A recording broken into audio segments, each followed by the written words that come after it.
कोल्हापुरात अवघ्या 10 वर्षीय मुलीची बलात्कारानंतर निर्घृण हत्या करण्यात आल्याची संतापजनक घटना घडली आहे. मृत मुलगी बुधवारपासून बेपत्ता होती.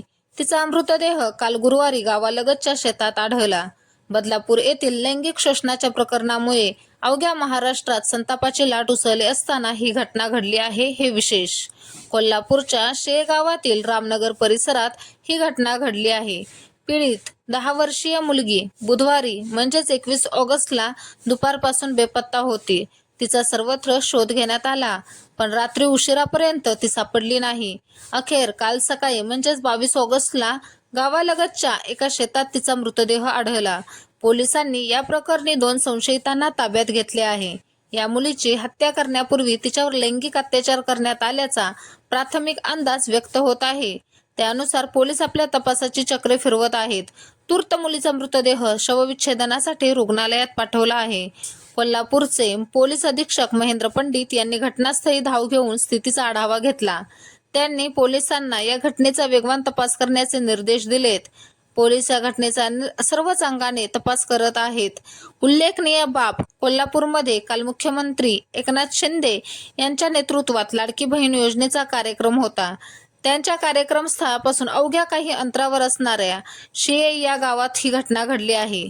शिरोली MIDC हद्दीतील रामनगर येथे 3 वर्षांपूर्वी बिहारमधून स्थलांतरित झालेल्या गुड्डू सिंह अग्रहारी यांचे कुटुंब राहते. गुड्डू सिंह व त्यांची पत्नी MIDCतील एका कंपनीत काम करतात. बुधवारी सकाळी 8च्या सुमारास हे दोघेही कामासाठी घराबाहेर पडले. त्यांना 3 मुली व 2 मुले आहेत. सायंकाळी कामावरून घरी परतल्यानंतर त्यांना आपली मुलगी दिसली नाही.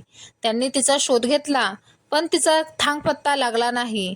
त्यानंतर बुधवारी रात्री उशिरा त्यांनी पोलिसांत तक्रार दाखल केली. तक्रारीनुसार पोलिसांनी स्थानिक नागरिकांच्या मदतीने शिये रामनगर परिसरातील विहिरी, ओढे, उसाच्या शेतात तपास केला. त्यांनी CCTV फुटेजही खंगाळले, पण कोणताही सुगावा लागला नाही.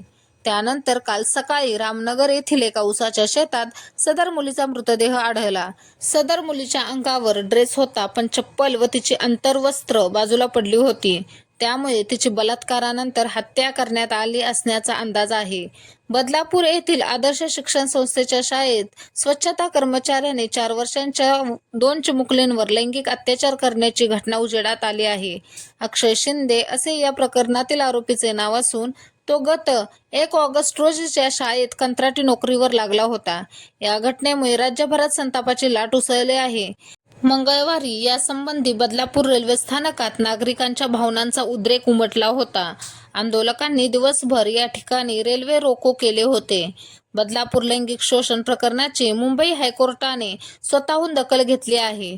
कोर्टाने या प्रकरणी राज्य सरकार व पोलिसांना फटकारत शालेय प्रशासनावरही पॉक्सो अंतर्गत गुन्हा दाखल करण्याचे निर्देश दिलेत. आता 4 वर्षांच्या मुलींनाही सोडले जात नाही.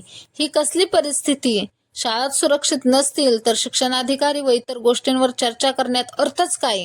या प्रकरणी लैंगिक शोषणाची तक्रार लपवणाऱ्या शालेय प्रशासनावरही पॉक्सो अंतर्गत गुन्हा दाखल करा, असे कोर्टाने यासंबंधी म्हटले आहे.